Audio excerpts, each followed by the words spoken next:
Bonjour, je vais corriger l'exercice 3 du TD de chimie 05. C'est un exercice qui est un petit peu plus difficile que les deux précédents. L'exercice 1 et 2, c'est vraiment des exercices d'application directe du cours.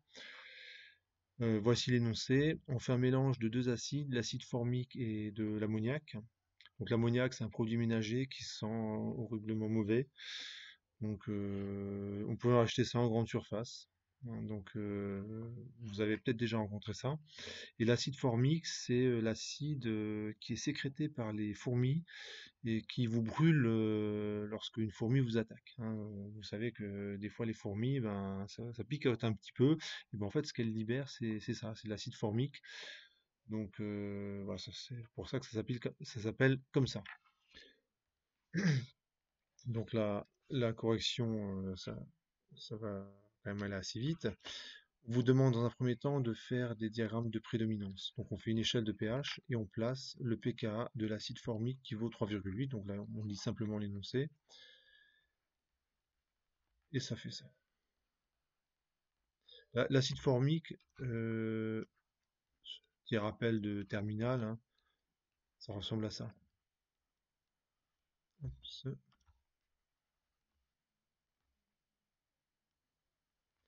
ressemble à ça, c'est une petite molécule, hein, et qui est acide et qui picote un petit peu. Et puis je fais la même chose pour l'ammoniac. Cette fois-ci le pKa c'est 9,2. Ici vous avez NH3 et la forme acide c'est NH4 plus. Et on vous demande quelle est la réaction qui va se produire lorsque je mets cette espèce en contact avec cette espèce. En fait, vous voyez tout de suite le problème, enfin j'espère. Dans une solution, il n'y a qu'un seul pH, hein, si vous l'avez bien homogénéisé vos solutions, il n'y a qu'un seul pH. Et donc vous voyez que cette espèce HCOH ne peut pas cohabiter avec l'espèce NH3. Pourquoi? Parce qu'il n'y a pas de zone de pH qui correspond à la prédominance des deux. Donc forcément, ces deux-là, ils vont réagir pour donner respectivement HCO- et NH4+. Donc d'une certaine façon, la réaction, elle se fait, ouais, je pourrais le faire comme ça, une petite flèche là, hop, ça se fait comme ça, c'est HCOH plus NH3 de NH4+, plus HCO-. Bah, il y a juste à l'écrire, HCOH plus NH3, ça donne HCO- plus NH4+. Donc en fait, le NH3, il pique un H+, à l'acide formique, et ça donne ça.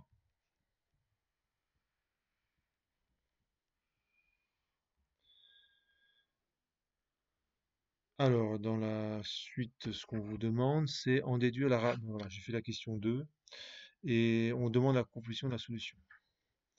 Donc, la question 2, elle est là.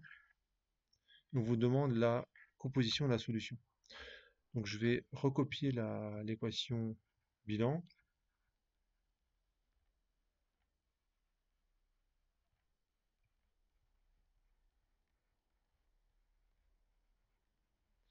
NH4+, et cette équation bilan, elle a une constante, K, enfin, je l'appelle K, et je fais un tableau d'avancement. Donc je suis en train de faire quelque chose qu'on a fait très souvent en début d'année. Je vais mettre l'état initial, l'état final. Donc ça mange pas de pain de faire un tableau d'avancement. Là, en l'occurrence, je vais vraiment l'utiliser. Il est possible que dans un exercice de chimie, vous faites le tableau d'avancement et en fait, on se rend compte que c'est pas très utile. Bah, vous le laissez comme ça dans votre copie, c'est pas grave. On va pas vous reprocher de commencer un tableau d'avancement et de vous rendre compte en cours de route que bah, finalement, c'est pas très très utile. Bon, là, on va vraiment s'en servir. Il faut dans un premier temps déterminer K. Donc, je vais appliquer la loi d'action de masse. Donc, première étape, c'est détermination de K.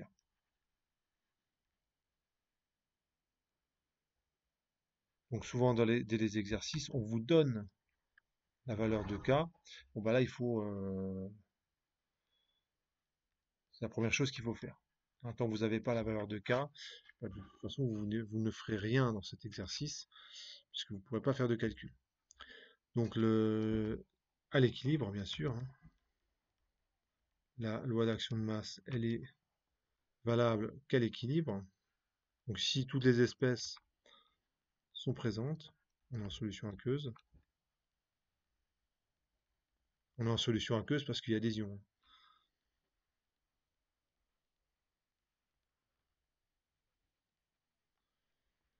C'est ce qui est le plus facile à faire hein, en TP. Donc c'est ce que vous connaissez le mieux.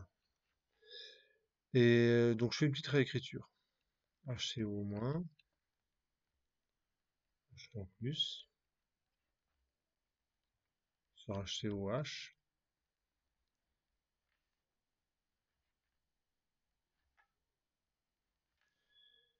Et puis je fais la même chose, donc c'est NH4+. Voilà, donc je mets un peu de couleur. J'ai rajouté un H3+ au numérateur, donc je le rajoute au dénominateur, comme ça il n'y a pas de problème. Et quand vous regardez ça, hein, bah ça, ce n'est rien d'autre que le Ka de l'acide, du couple acide-base HCOH, HCO-. Je vous écris l'équation chimique.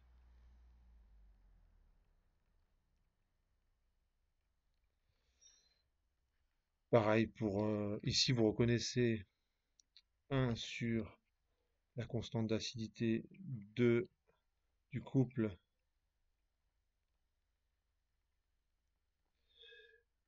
Je l'ai pas bien écrit là, le NH4+, je l'aurais écrit.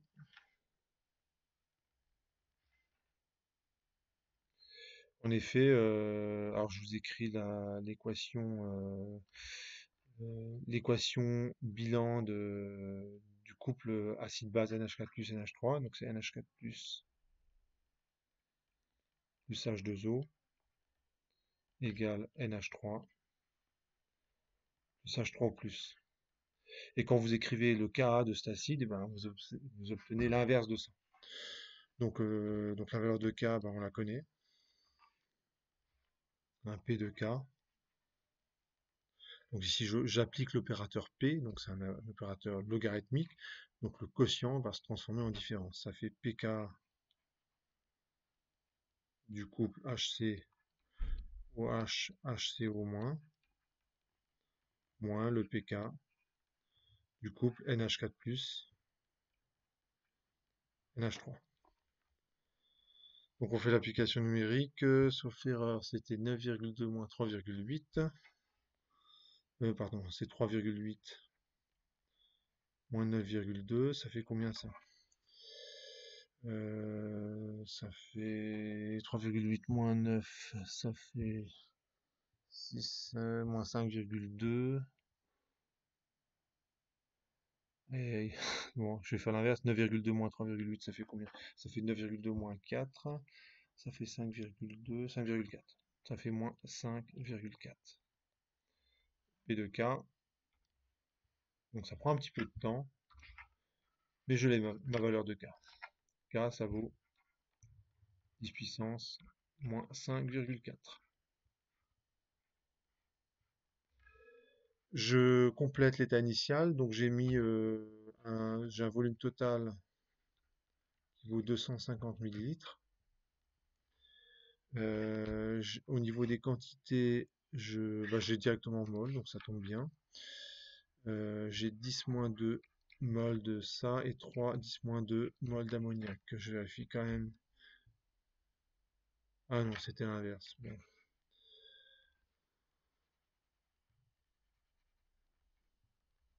Voilà.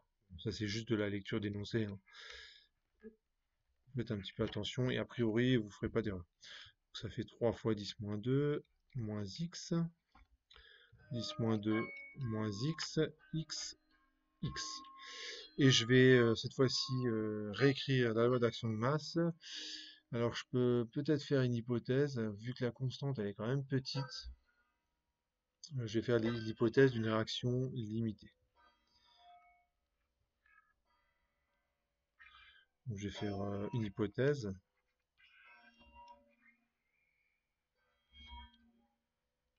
réaction limitée. Donc ce qu'il faudra bien vérifier à la fin, c'est que x il est petit devant 10-2 et 3-2, donc il faudra qu'il soit petit devant 10-2. Il faudra que x soit de l'ordre de 10-3, au moins. Enfin, au plus, pardon. Donc il faudra vérifier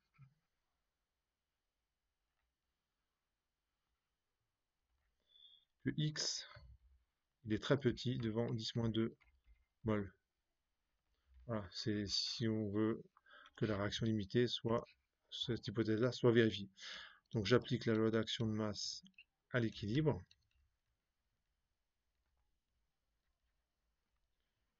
K, ça vaut x sur le volume total, fois x sur le volume total.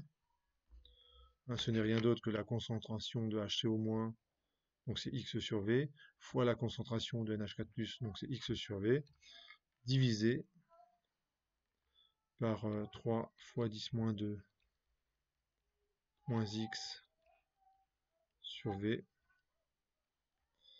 10-2 moins x sur V total. Alors ce que vous remarquez déjà, c'est que les volumes se simplifient. Voilà, ça c'est vite fait.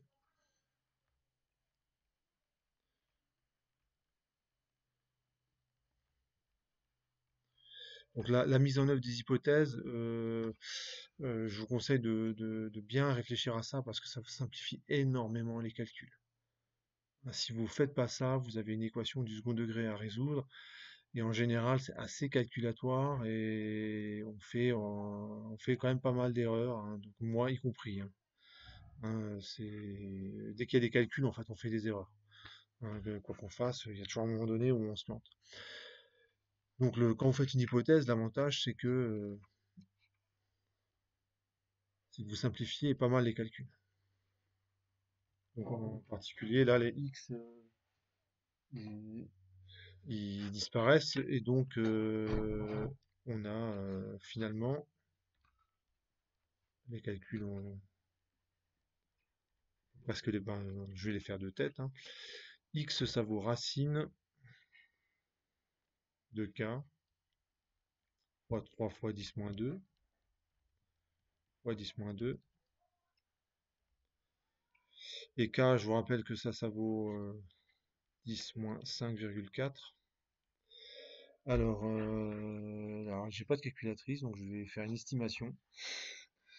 Donc c'est 10 moins 5,4 moins 2, donc ça fait 10 puissance moins 9,4 fois 3 et 10 puissance moins 9, ça fait environ 10 puissance moins 4,5.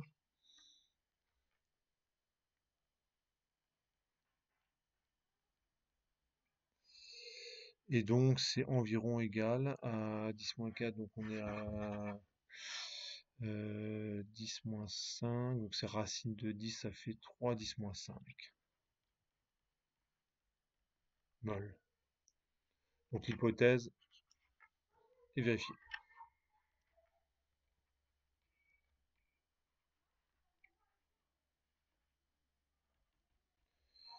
Et donc, je reviens à mon tableau d'avancement, hein. Donc c'est HCOH, en fait, ça varie quasiment pas, la concentration. NH3 non plus. Euh, et la valeur de X, c'est environ 3, 10 moins 5. Donc je vérifie quand même que j'ai pas fait de bêtises.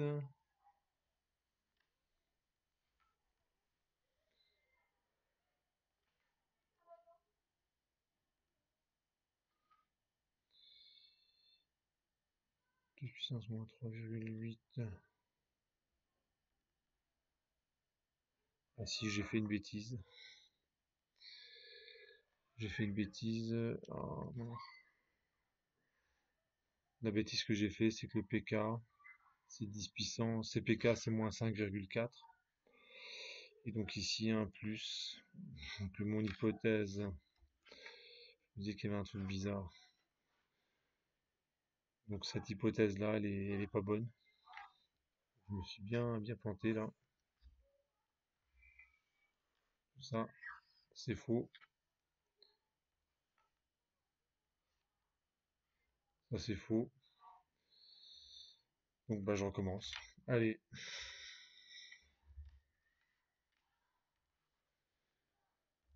À la limite, c'est pas plus mal. Comme ça, je vous ai montré comment on fait une réaction limitée. Donc je recommence.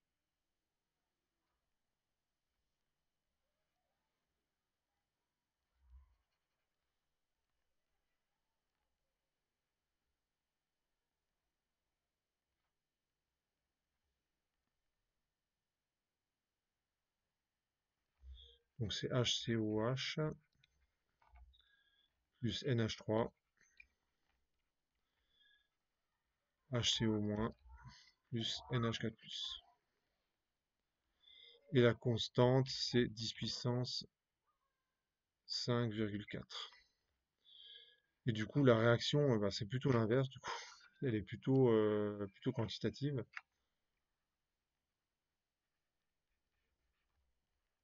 État initial, état final.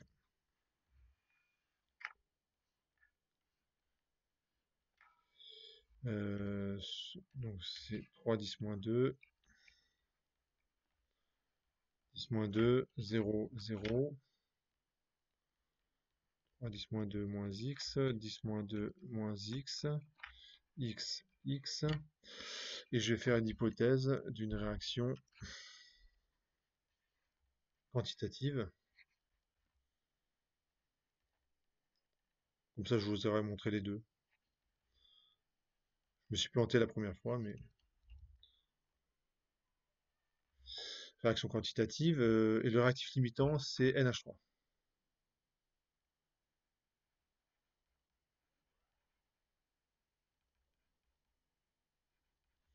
Donc X max,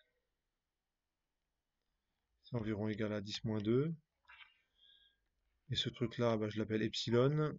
Si x vaut 10-2, ici, ça fait 2 fois 10-2.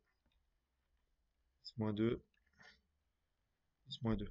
Et donc, il faudra vérifier que epsilon est très petit devant 10-2. Donc, il faudra vérifier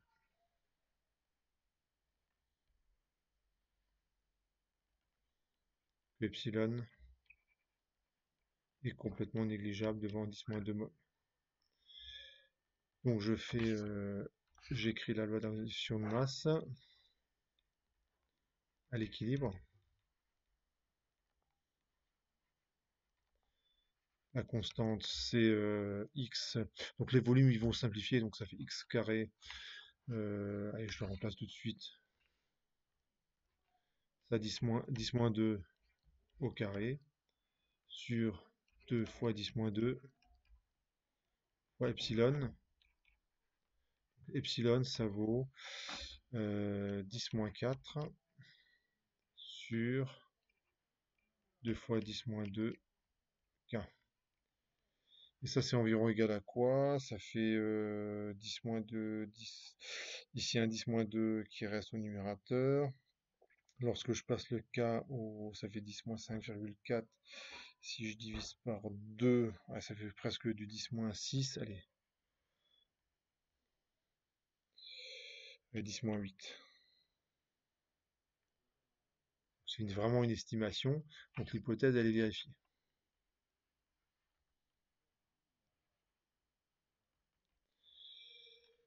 Donc je peux conclure. La concentration de HCOH, donc il reste 2 fois 10-2 mol dans un quart de litre. Hein, je vous rappelle que le volume de la solution, c'est 250 millilitres, donc c'est 0,25 litres. Donc ça fait 8 fois 10-2 mol par litre. Ensuite, la concentration d'ammoniac. Bah, c'est epsilon sur V. Donc en gros, ça fait du 4 fois 10-8. C'est quasiment, il y en a plus quoi.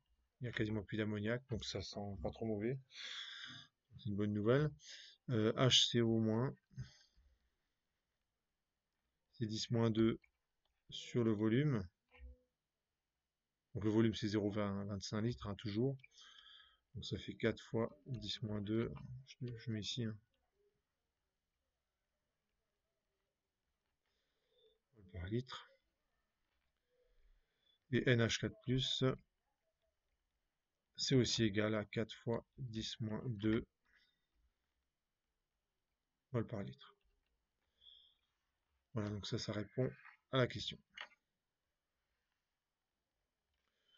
Certes, je me suis trompé, mais je vous ai montré les deux hypothèses, limitée et quantitative. Sinon, il y avait une équation du second degré à résoudre.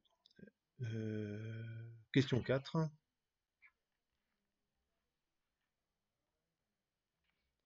Question 4. Estimation du pH de la solution. Donc on utilise indifféremment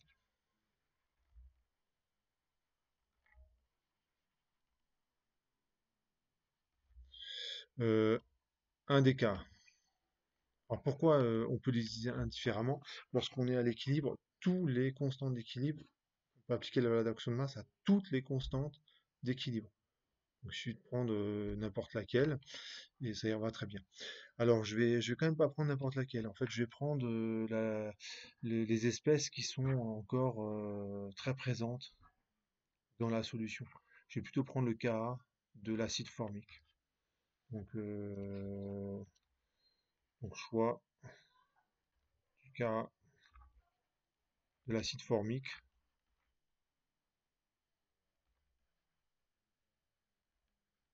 car les espèces sont plus concentrées. En fait, je vais faire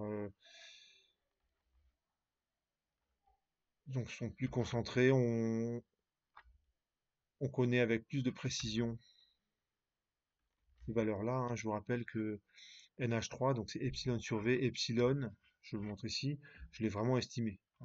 Ici, c'est une estimation. Donc, quand j'écris 10-8, c'est environ 10-8 à un facteur 2-3 près. Donc, c'est pas du tout précis. Par contre, pour l'acide formique, HCOH et HCO-, la forme acide et basique, c'est assez précis en fait les valeurs. De 10-2 et 10-2, c'est quand même pas mal. Donc finalement, j'écris le K, donc c'est 10 puissance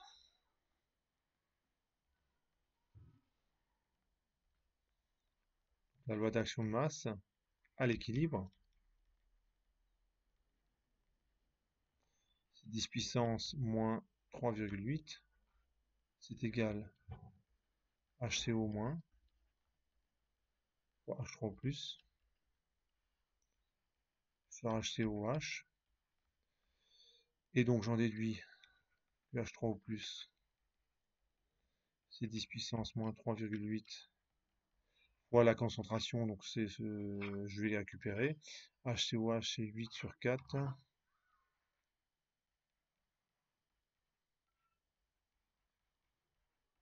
Je vérifie que j'ai pas fait d'erreur. C'est ça. C'est 2 fois 10 puissance moins 3,8. Donc ça fait environ, allez, 2, ça fait moins 3,5. Aussi c'est une estimation. Hein.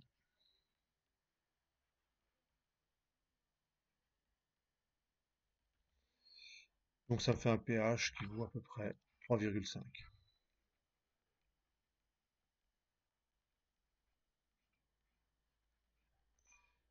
Je reprends la première question. Donc je suis quand même en dessous du pKa de l'acide formique, hein, malgré tout.